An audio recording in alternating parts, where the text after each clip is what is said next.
Uma boa noite a todos, sejam todos muito bem-vindos a mais uma sexta de tratamento de saúde do Centro Espírita Manuel Maria da Silva, Cantinho de Jesus.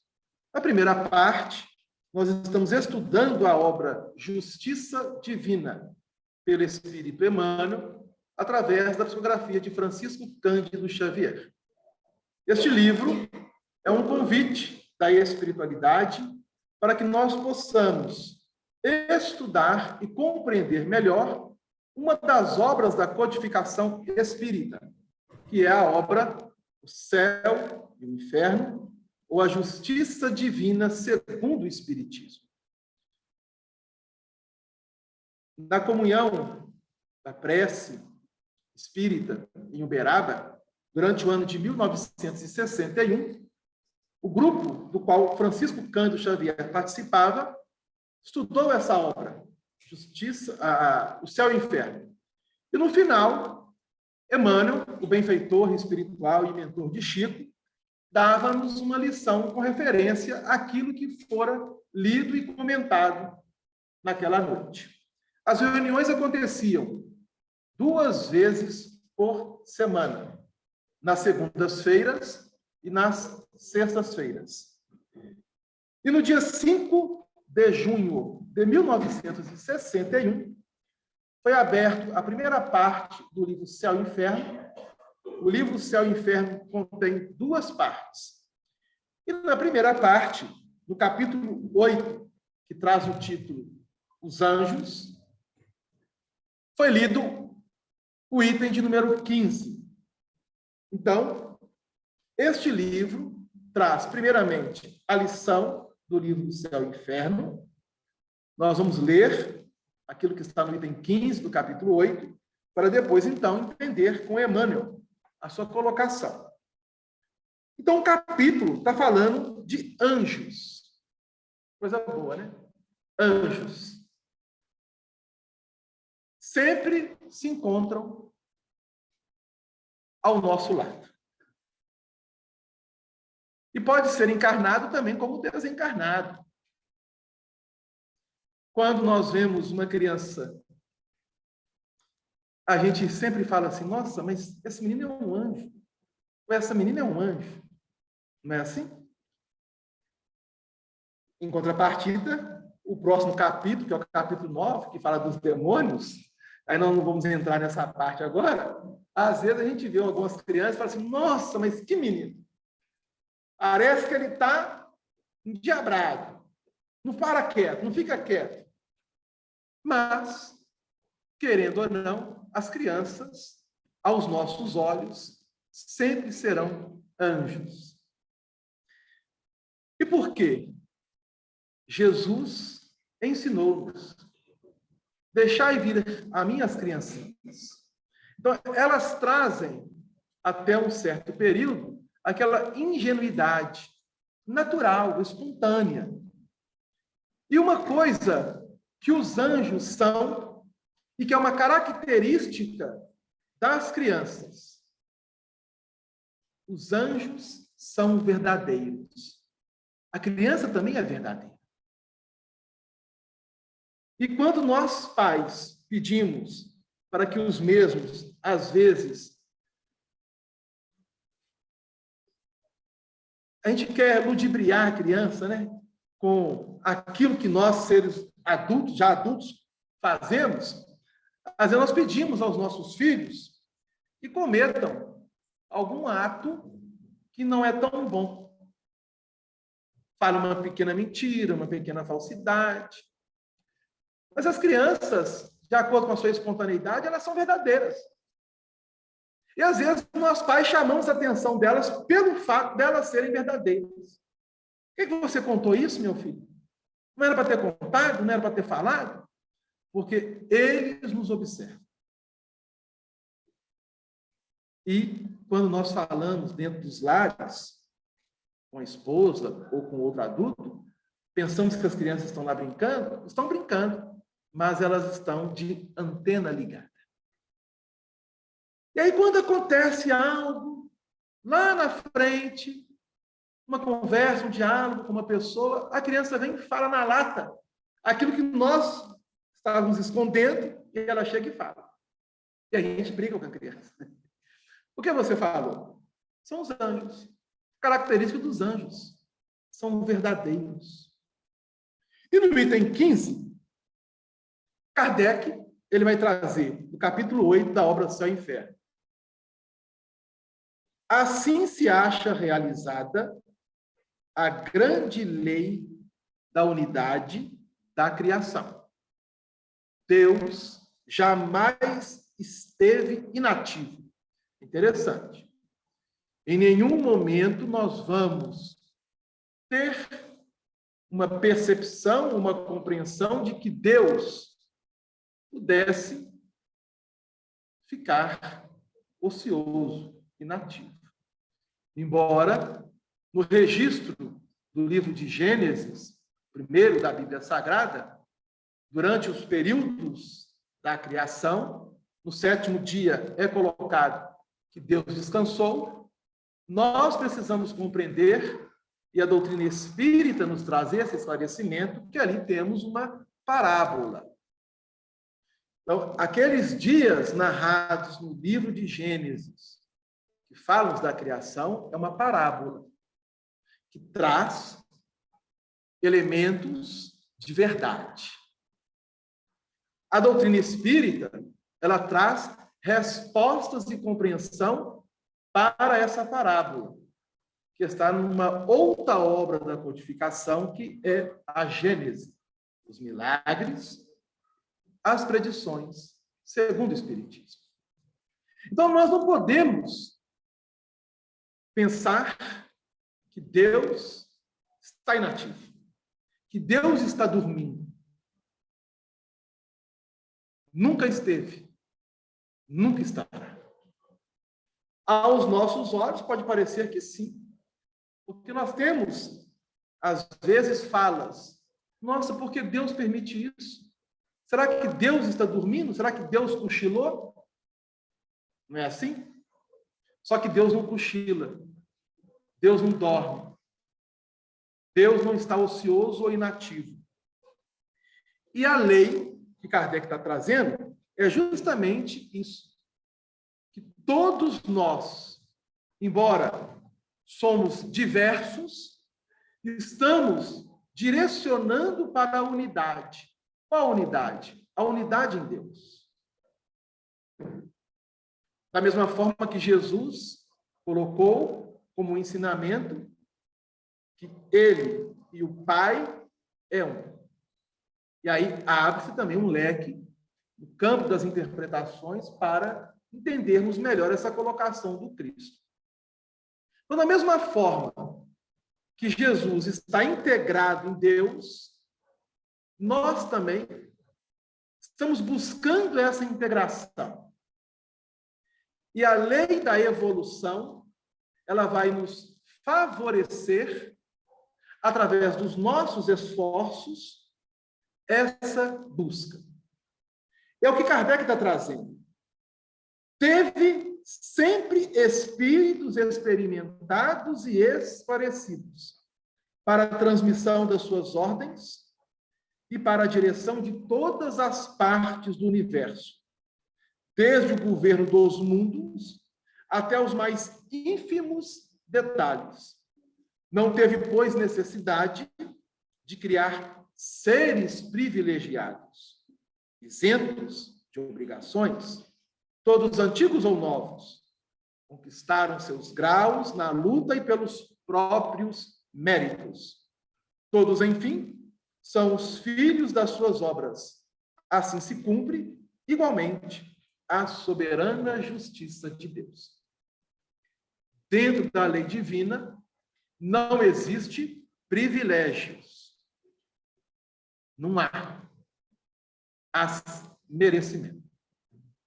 O espírito, ele conquista os seus valores. E à medida que ele vai trabalhando esses valores, ele vai condicionando-os em seu campo íntimo, seu psiquismo, arejando as arestas dos potenciais quando está encarnado e quando está desencarnado, com o único propósito: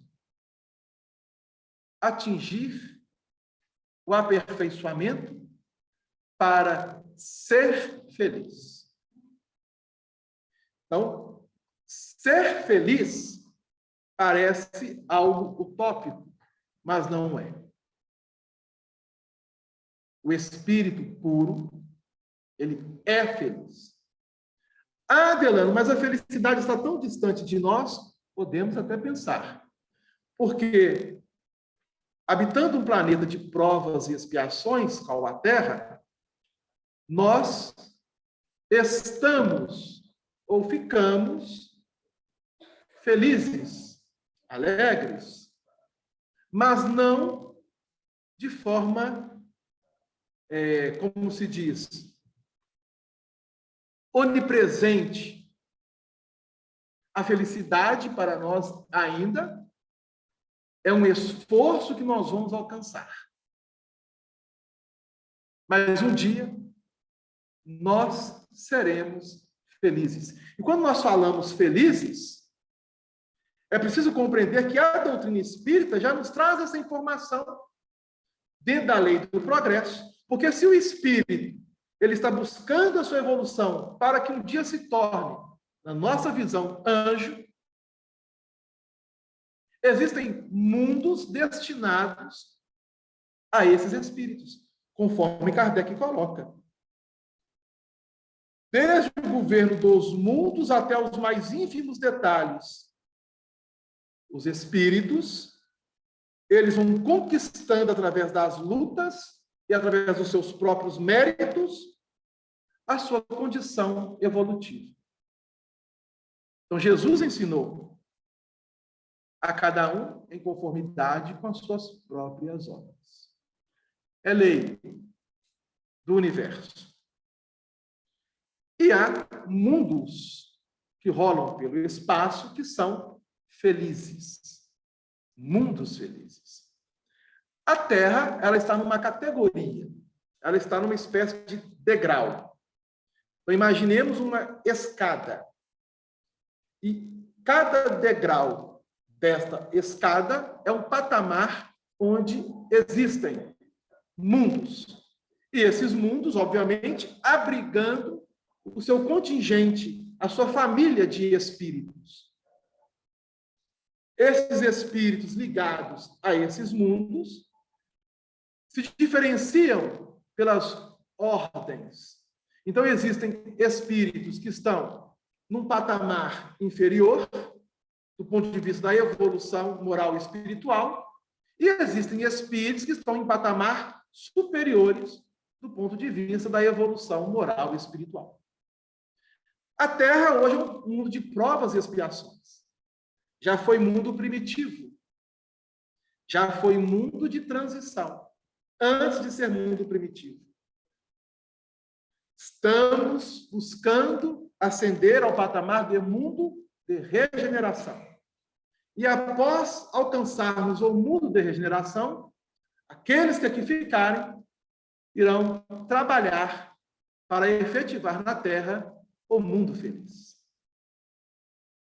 Quando esse mundo alcançar esse patamar, isto quer dizer que os espíritos que aqui se encontram serão felizes. Olha que coisa maravilhosa. Mas para que isso aconteça, necessário se faz merecer. E aí o Emmanuel, ele vai trazer o título do capítulo 36 da obra Justiça Divina, onde vai comentar esse item 15 do capítulo 8. E o título é Lei do Mérito, quando ele assim coloca para nós: se presumes que Deus cria seres privilegiados para isençar-lhe a grandeza, pensa na justiça antes da adoração. Então, o que Emmanuel está trazendo para nós? Para que nós iniciemos uma compreensão, uma análise da justiça divina. Porque Deus não pode criar seres privilegiados. E como nós vamos partir deste conhecimento, analisando a vida física, a sociedade. Existem desigualdades sociais?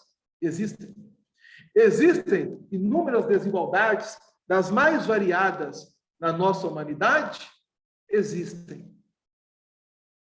Mas todos estão se encaminhando, se direcionando para a unidade em Deus.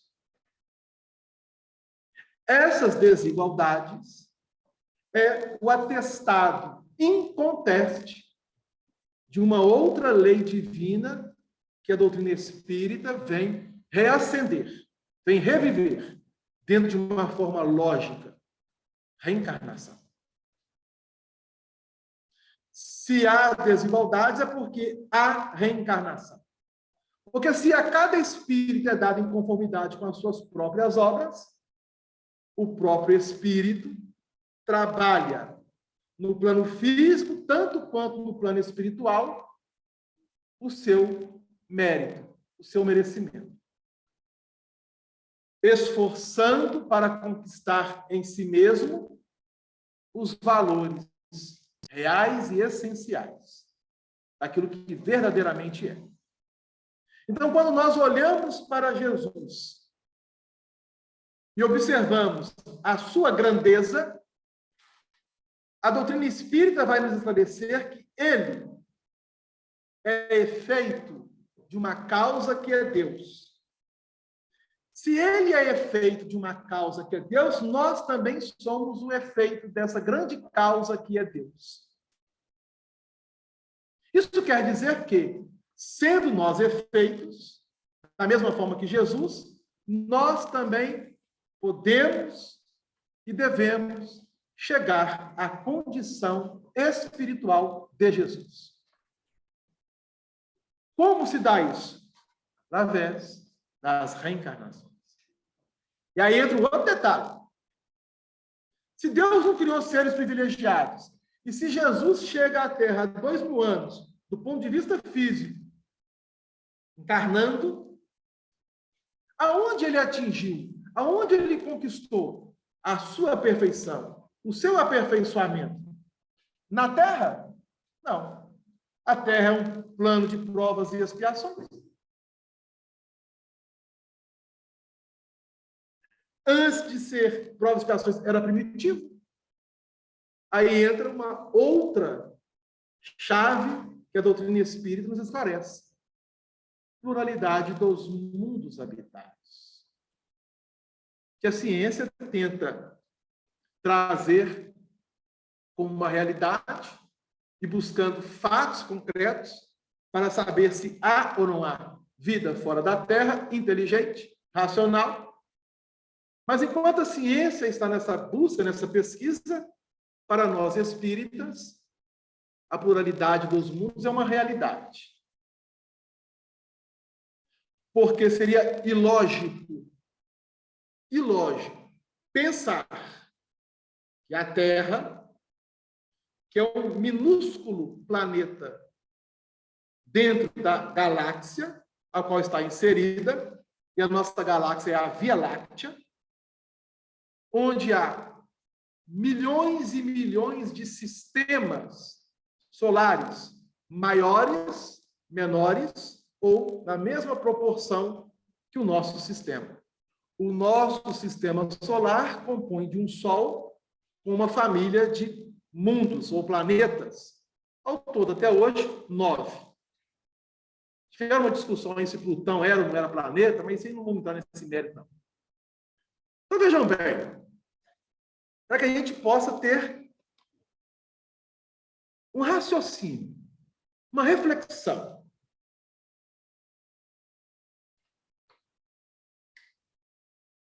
Aqui está a Terra.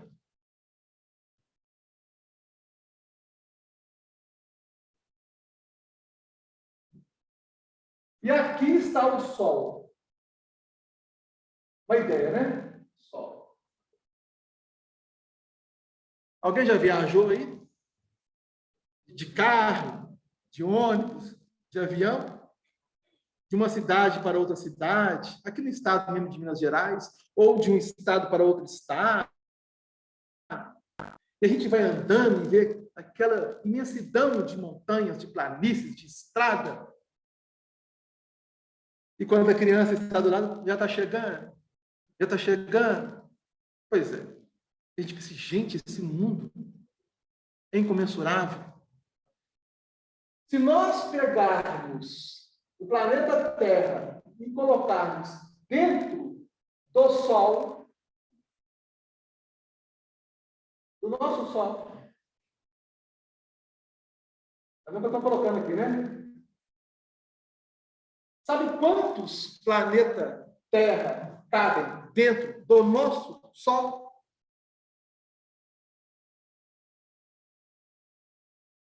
1.300.000. Cabem dentro do nosso Sol 1.300.000 terras. Planeta Terra, dentro do nosso Sol. Imagina o tamanho do Sol. Mas o nosso Sol é pequeno. Diante de um Sol, de um vizinho nosso, que é o sistema de Capela. Sabem quantos sóis cabem dentro do Sol de Capela, que é um outro sistema, que é vizinho do nosso sistema solar? Dentro do Sol de Capela cabem exatamente 5.800 sóis. É como se nós pegássemos o nosso Sol e colocássemos 5.800 dentro do Sol de Capela. E olha que o Sol de Capela não é o maior. E aí, sucessivamente. E aí, Deus criou o universo para ter vida lógica, racional, inteligente na Terra. Para pensarmos. Para analisarmos. Então, a doutrina espírita confirma-nos a pluralidade dos mundos habitados. E Jesus é o testemunho disso. E aí, Emmanuel coloca para nós, da lei do mérito. Para isso, basta lembrar as circunstâncias constrangedoras em que desencarnaram quase todos os grandes vultos das ciências, das religiões e das artes, que marcaram as ideias do mundo nas linhas da emoção e da inteligência. E aí ele vai colocar para nós uma série de nomes que passaram pela nossa humanidade e que tiveram posições de destaque no campo da ciência, da religião e da arte. Aí ele coloca Dante Alighieri, exilado. Leonardo da Vinci, semi-paralítico. Cristóvão Colombo, em desvalimento. Desencarna de uma forma bastante trágica. Fernão de Magalhães, foi um bandeirante, trucidado. Galileu Galilei, escarnecido. Pérez, faminto, morreu com fome. Lutero, Martim Lutero, perseguido. Calvino, endividado. Vicente de Paulo, paupérrimo. Spinoza, indigente. Milton, privado da visão. Lavoisier, guilhotinado. Beethoven, surdo. Mozart, em penúria extrema. Braille, tuberculoso. Lincoln, assassinado. Joule, inválido. Courier, esmagado sob as rodas de um carro. Lilienthal, um desastre de aviação, desencarnou. Pavlov, cego. Gandhi, varado a tiros. Gabriela Mistral, cancerosa. Todos esses irmãos passaram pela terra e tiveram posições, como Emmanuel coloca. Então, entrar no Google, hoje nós temos essa facilidade, né? Na minha época eu tinha que ir para a biblioteca e caçar na Enciclopédia Britânica, na Barça. Hoje você digita o Google, aparece tudo lá. Para no Google, digita esses nomes. Emmanuel está colocando uma linha a iniciar pelo Dante, que viveu na Idade Média, trazendo um livro que é um clássico da literatura mundial.